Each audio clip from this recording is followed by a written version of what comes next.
Ito po yung inverter ngayon natin. Nagko-consume siya ng 1,300. Ang baterya is 26.8.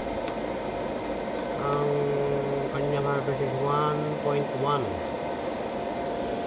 point sa 900. Ayan, 1,000 watts kasi makulimlim.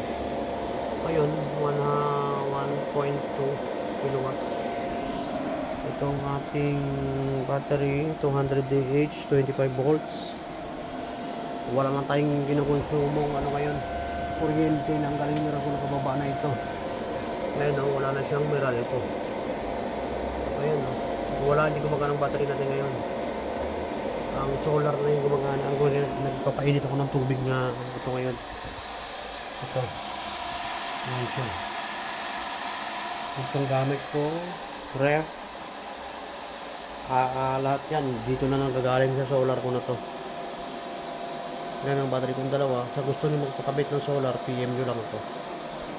Yan, TV, electric fan, amplifier, lahat yan mga rep. Saka ito, ilaw. Buong gabi yan magdamag. Kayong paganahin yung mga 4 na electric fan, 5 pwede, isang rep. Yan, magdamag na yan. At 100 Ah na battery ko. Yan ang setup ko sa solar ko. Yan. Yan, pinapagana nyo. Wala nagdilit lang ako ng tubig kasi wala akong magawa. Magsasayang ako ng kuryente kasi libre. Ayan, sa gantong oras libre ang kuryente dito.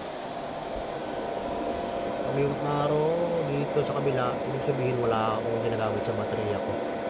26.9 ang battery ko. Ang harvest niya is 1.8 kilowatt. 1.3 lang yung ko. Ayun, 1.9 to 2,200 ang harvest na ganun sa panin ko. Yung maliit lang yung ko. 1.3 kilowatt. Yan, kung gusto rin gamitin yung induction.